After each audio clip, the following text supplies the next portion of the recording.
Hello, everybody. You are looking live at a tremendous setting. We're here in Fort Myers, Florida, at the Larry Willis Boxing Classic. It's an annual event. I think it's the third annual right now. And people are setting up here to get started to see the sweet science unfold right here in Fort Myers. Of course, I'm Lee Pitts, the longtime host of Lee Pitts Live right here on CBS and Wink locally. And we're so thrilled to be the media sponsor of today's boxing extravaganza. I'm going to be talking to a lot of the movers and shakers throughout this day and hopefully bring you the flavor of the sweet science. Over my head is the boxing rink, and you'll see various individuals go up there from various weight pounds and this and that and the other, and you'll be able to see that over my shoulder as I do my Howard Counts Sam. Speaking of sports, we got the gentleman right here who has fought some great heavyweights. He's also an outstanding trainer up in the Tampa area, I think it is. Orlando. Keep that mic close. We'll get to meet him as well. Shout out to Larry Willis, Quentin, Marcus, everybody from the Willis family who have made us proud, bringing boxing back to Fort Myers, Florida. It's going to be an outstanding day. So let's get right to it. First of all, let's get your name. People might recognize you from back in the day. Yeah, my name is Lee. My name is Pinklon Thomas. I'm former heavyweight champion, two-time champion. Of the world. Of the world. Pinklon Thomas? Yes, sir. Y'all heard that?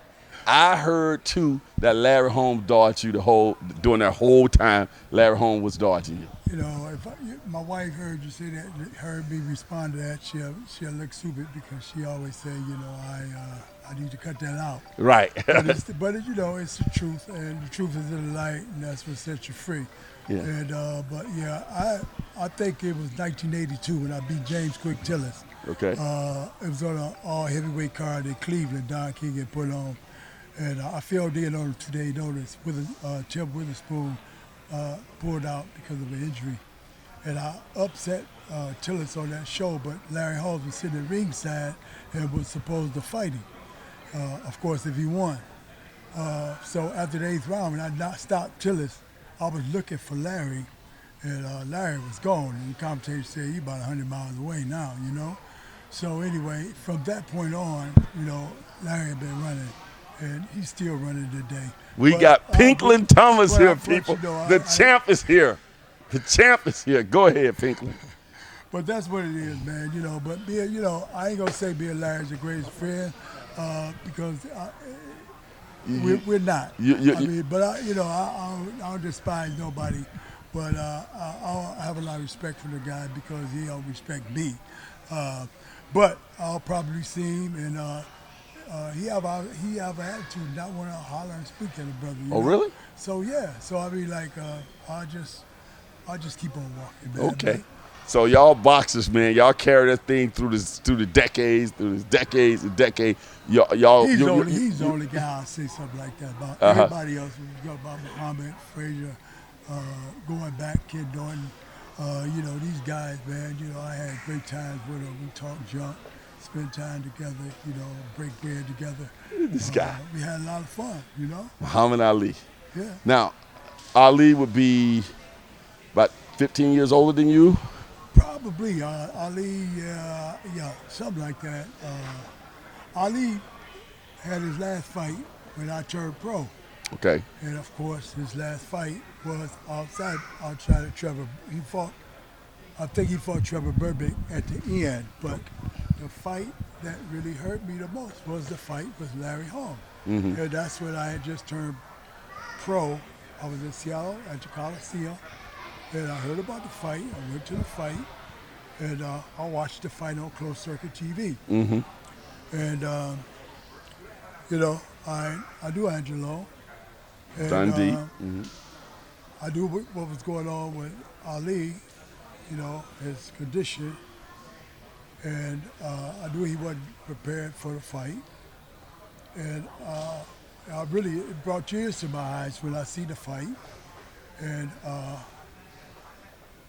you know, the way he took advantage of Ali, which he could have walked away, stopped, you know, and just didn't. He was telling the referee to stop the fight. I remember seeing that. Come on now, Pinklon. Pinklon. He was like trying to get the ref to stop the fight. The ref wouldn't stop the fight, so he had to, take do what he kept going. That's my view. Go ahead. Kept going. Anyway, All y'all boxers just love Ali. The bottom line is this year, and this was before Mike Tyson. Bring that mic a little closer. I made a vow to myself. I made a vow that you're gonna revenge Ali. 1-0. I said, if he's around, when I'm never around, I'm gonna clean the floor with him. And to be honest with you, I think I probably walked and talked myself out of the fight because every time I see him, when I was moving up, 10-0, 14-0, 17-0 when I was knocking him off. When I knocked off, he was getting ready to fight in Eastern Pennsylvania. He was getting ready to fight up there, and I just got through knocking off a guy on ABC, NBC, something like that. Yeah. And they said, "Wow, Pink, you done fought everybody. Who else you gonna fight now?" And I said, "I want Peter in. I want Larry Hall." And but look here, let's get off of Larry. All right, let's Larry, go. I love you, man. Yeah, y'all go and Google Pinklon Thomas. That's spelled Pinklon. Go to YouTube. Check out some of his fights. Now let's go with stay right here. I keep this here, Pinklon. You mentioned some names in there, so I want the audience to know we have somebody like you here in Fort Myers. You got some boxers here. We're going to get to that. I think Larry Willis, when he introduced me to you, he said you had fought some other names. Was it Holyfield, Tyson, those types of people? Yeah. Well, let's see. I fought in the first HBO fight. I filled in for Randall Tex Cobb, and it was all heavyweight show in Atlantic City, and I won that fight, and that's when I got my exposure. And then after that, I kept winning. I kept winning. I was getting exposure. I fought on ESPN. And other guys, they had managers, promoters, and I was really kind of doing my own thing. But I was fortunate enough to have a guy, a Jewish guy out of Seattle, Washington, who was a very good businessman, manage me to a point to where he was a businessman that boxing, I think, was out of his league then. And I had to move on. So I left. I went to Philadelphia. I went to Joe Frazier's. First I went back. I'm from Pontiac, Michigan. I went to Pontiac. I used to always go out to the Bronx. Just so you know, I used to live in Detroit, but we won't get off on that tangent. No, I used to live up there in Detroit back in the 80s. Yeah, okay. I know you ready to go Detroit with Michigan. Well, I did go there, and then I left there, went to Philadelphia, then I went to New York, Times Square Gym, and then I come back to Philadelphia. I went back to the Bronx again, and then I had to make a choice what I wanted to do. And I decided to go to Philadelphia. Because they say if you can make it in Philly, you can make it anywhere. Yeah. So I went to Joe Frazier. Okay, you went to Joe Frazier's training? Gym, right. Yeah. Who trained you? Did you get some training from some of the greats? Well, look. Some corners? I first started with a guy out of Washington State named Joe West. And Joe West is from West Side, California. Had been with some great fighters who fought, like Ben Venuti and some of Joe Louis. He trained some of Joe Louis. He had some good fighters, older guy. And then, of course, then from Joe, the main guys I had, like Georgie Ben, I had Bobby Aquila, Emmanuel Stewart. He worked with me a little bit. Angelo Dundee, of course. You know, he was with me when I won the championship. And you were a heavyweight. I was a heavyweight, yeah. At what pound? What was your fighting weight? I probably fought 115, I'm sorry, 215, 220. Right. Yeah, 223 at the max. Okay, and now you coming in about 190, you told me? About 190. Y'all looking at him, this guy's so fit. And we walked in the door, I just knew he was somebody. You actually train people. You got boxers here now. You run your own training in the Orlando area. Yeah. I found it real interesting, some of the stuff that you were saying. You got a customized garage/gym. Yeah, well, I won't say customized, but it's customized to the way I like to train. Like my guys come in, or my corporate guys, they don't say nothing, but my fighters will come in. They know not to even ask me what we going to do today, how we going to start, because the first thing I'm going to tell them, I don't know. Because I really don't know until I get started, you know. So I customize my workout according to how I think, and I look at their bodies, and I develop from there. I go from there, from the experience of the experience, you know. So is it fair to say that the training in boxing is one of the greatest fitness training, the most fit, like boxers, that whole process, they're the most fit athletes around? Well, what I call, man, is physical conditioning along with boxing technique. At one time, I had physical conditioning or boxing technique. Everybody wanted to do the boxing technique, and when they come and do the boxing technique, after about a couple of rounds, they couldn't even hold their arms up. So it was blowing everything. You know, they was losing, I was losing because they weren't coming back because they didn't want to come back. They was out of gas. Right. So they, you were killing them. You need to keep them consistent, right? And so I said, no, it's got to be and together. So I do the physical conditioning first, and then I get them with the boxing technique. I teach them, and give them the skill, man. Because you can't just walk in there doing that workout, that boxing workout. You can't come in. No, you can't. You got You're doing jump rope and all that, though, right? You got to develop your shoulders. You got to develop your fists, your wrists. I broke my hands 3 times. Hitting that bag? Punching wrong. The heavy bag?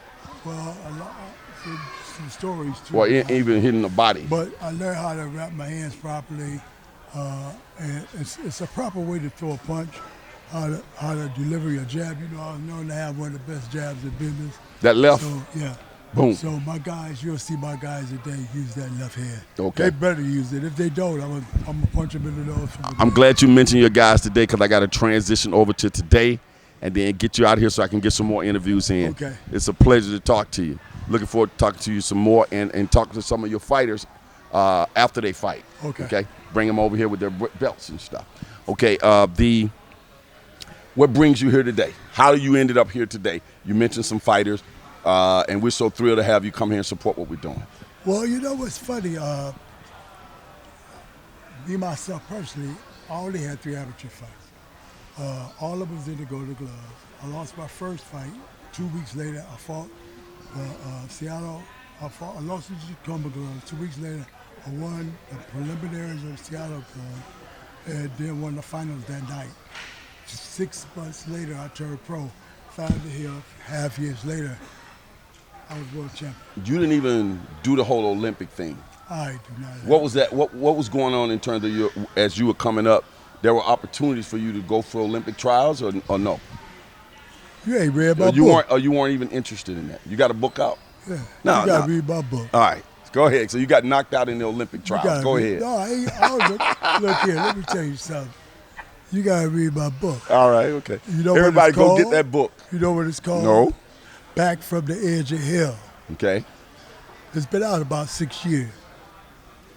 Back from the Edge of Hell. Were you in jail or something like B-Hop? You just got to read my book. Okay. Go ahead. That's one of my favorite B-Hop, but my favorite all time is Roberto Duran. Let me say that. I'm clean, I'm serene, I'm 35 years in sobriety. I never had a felony. You know, I've never been locked up. But read my book. Okay. All right, so today you brought some boxers here, and you're an ambassador for the sport in general. You like going around supporting people who are doing what they're doing. Bottom line, yes. I guess the question was, what brings me in today? And that's because I want to give back. I want to support the kids. I want to pass on my knowledge. And because I'm in recovery, I work with habitual criminals. I work with level 8, 6, show serious habitual offenders, and I help turn their lives around and give them a different way of life. And so now, back from hell. I've got a few kids now, and this gentleman here in front of me, his name is Steve. This guy, yeah. The future looks. I've seen him before somewhere. This gentleman, I trained his son. And his son's from Peru, he's from Israel. Ecuador. Yeah. So his mom's Peruvian. And This kid come to me. I had him for about 9 months now. About 9 months. He's 3-0. He's the junior Olympic champion under 47 pounds. He won in Brooksville a couple of months ago. And so he walked away with a belt. I'm looking forward to walk away with another belt. Got another fighter here, Felipe. Felipe will be fighting at the same weight today. Felipe is about 30, but I'm still looking for him to walk away today. And but yeah, I put my time and effort into these guys. I just want to continue on. Steve is just unbelievable. He take anything that need to be done for these kids, he do it. Anything he can do, he'll do anything for me. And I mean, that's just coming from the heart. I haven't even told him how much love I have for him for the things that he do. But his son, you're gonna see some magic tonight. I can't wait to see it. Boxing in general, Pinklon, it teaches a whole lot of other things to in terms of character, discipline, sportsmanship and all of that. Talk about some other things that kids can take away from being in the whole sport of boxing. I apply recovery to me come first. Recovery comes first. One is too many and 1,000 never enough. That's what they say. When I was drinking, when I was drugging, doing the things that I was doing. So I shy away from that. I stay away from that. That's out of my life. All right? So I apply them principles to my life first to keep me clean, keep my mind, mental, physical, and the spiritual aspect of it. When I got involved in boxing, it taught me a great amount of discipline. Now, look, I'm going to tell you a story. Oh. Not a short story. And keep that mic right there. But I'm going to tell you a story. Y'all boxing, y'all be moving, man. So, I want you to get good sound. But my book, I'll tell you about what I did, how I grew up, and where I ended up. But boxing, when I was 19, getting ready to turn 20, I was 17, I hadn't finished school.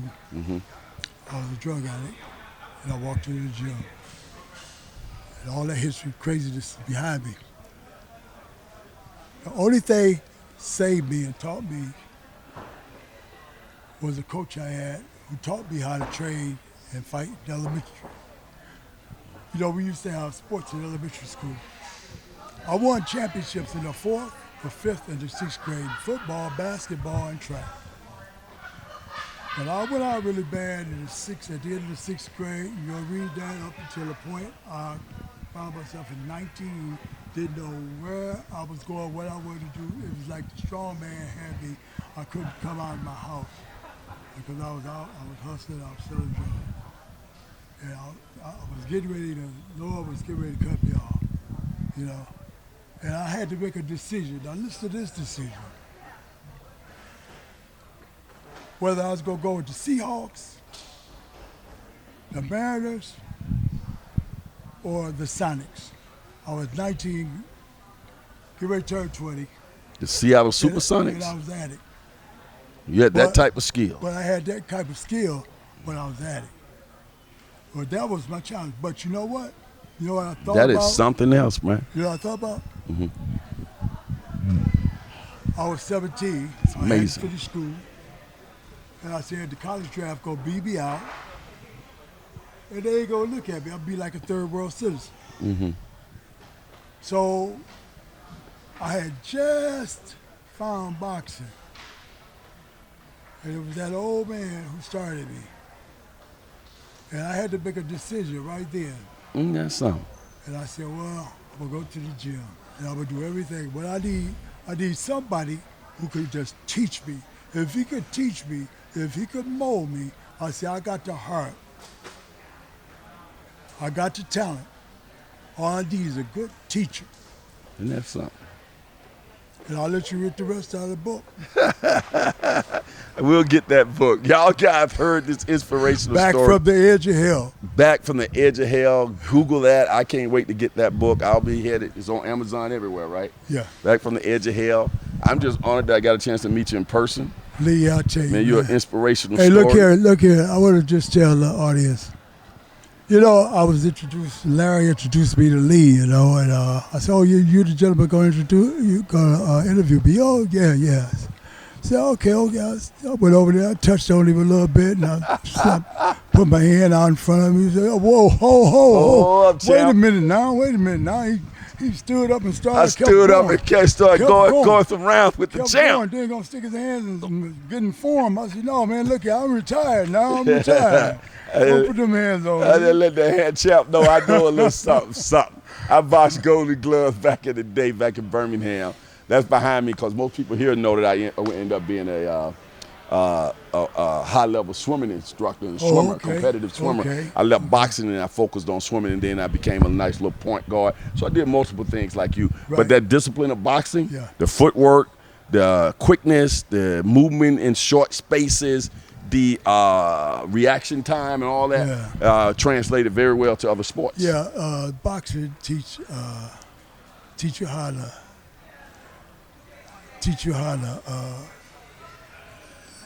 it taught me. I added them principles to my life. Mm-hmm. Boxing is. I eat, sleep, and drink boxing. Yeah. Like I eat, sleep, and drink, because boxing is my life, and I give it. I can't do that but keep giving it back. Mm-hmm. And when I see somebody get off track in the game, I try to put them back on it. But right now you drug and alcohol free, right? Drug and alcohol free, 35 Praise years God. clean. Yes, sir. Who's your buddy right here? This is Tim McBride. He's from Detroit. I met Tim when I first got Tim, you out heard of I used to treatment. live in Detroit. I worked for the National Bank of Detroit back in the 80s, NBD. Wow, I'm a ain't that- former banker. That's ain't what that took me to cool? Detroit after I got out of college. I worked for the National Bank of Detroit. Y'all remember the big blue machine? Of course. Before it got merged all up. Of And course. I lived downtown Detroit, just outside on Grand River and Trumbull. Oh, and wow. Robert's 3 apartments up from Cass Tech Boy, High look School. here, see, man, he ain't hit on, man. He Once ain't I hit say on. Taz Tech, Yeah. Belle Isle, Yeah. Gross, Trappers Alley, Greek Town. Yeah. Oh, I did all that. Yeah. Well, anyway. And then I used to yeah. go up there in Saginaw and watch the leaves change. Yeah, yeah, yeah. Don't you? He said that. I don't know that about champ. Well, Lee's, I would say he's 43 years. Okay. sobriety. I met him Really? when I first got out, but a week later. And we Isn't that bonded, something? And we've traveled, been everywhere. He come to my inductions to different Hall of Fames. He'll be at Hall of Fame next week with the year. And because I came in 2009 with Steve Canton, and I was one of the first ones that get inducted here. Inducted 2 In the years Florida ago. Hall of Fame. Yeah, 2 years ago. And you were telling me that the Florida Hall of Fame is here in Fort Myers? There's a boxing Hall of Fame here, right? Yeah. Is that called the Florida Hall of Fame and we don't even know about it? That's JC. That's JC. SJC Gym. Okay. Yeah. That's and, the and hall. it's inside of there. Okay. But we need to go. I need to get my TV show over there Yeah. ASAP. And then I can't wait to go and just look him all up and order your book. What you need to do is to come next week when the Hall of Fame is going on, the whole weekend. Depending on my schedule, I have to look into that. But Well, I'll talk to Larry I'll about give it. you a hookup. But I'll probably be outside. Look, You do your thing. here's what you need to know. do your thing. I got a Saturday, Sunday. I got a son I'm proud of. He's a 6'5", Wow. freshman in high school, playing varsity, shooting guard. What? And he's a standout. And right now he's playing over in Palm Beach. Okay. And he travels around the United States. I just got back from Indiana with him. So my whole life is based on following my little boy around. Of course. Imagine that, a course. 6'5" freshman Yeah. shooting guard. Yeah. And he's nice. When we get off the air, I'm going to show you some video. Good deal. All right, so we're going to go to a break. We come back, we're going to talk to some more boxing greats here, meet some of the organizers of the program. And I'm going to spend some more time with my man right here, Pinklon, and let's go get his book. Tell him how to get the book again. Just go to Amazon, put in Back from the Edge of Hell, or put Pinklon Thomas Back from the Edge of Hell, and you can get it off Amazon. And believe it or not, there's a script being written now off the book, and the script, the movie is going to be better than the book. It'll be better than the Hurricane Carter. Oh, That's lightweight stuff. Yeah, that's lightweight, man. I mean, no respect to disrespect to Hurricane. All right. Yeah. right, who's gonna play you in the movie? I have no idea. But Get I'll tell Usher, you man. what, Get Usher. I tell you what, it's gonna be an A movie though. When somebody talking, you gonna see their lips moving. All right. You heard that, baby. Remember, Miami might have the oranges, but the Larry Willis Boxing Classic has got the juice. We'll be right back. Hello, everybody. This is Lee. I'm so glad that you watched that particular show. And if you enjoyed that show, we got other shows like that. Just subscribe to our YouTube channel. Watch Lee Pitts Live on demand anytime. And also hit us up on all our social media platforms. Just type in Lee Pitts Live, and there you go.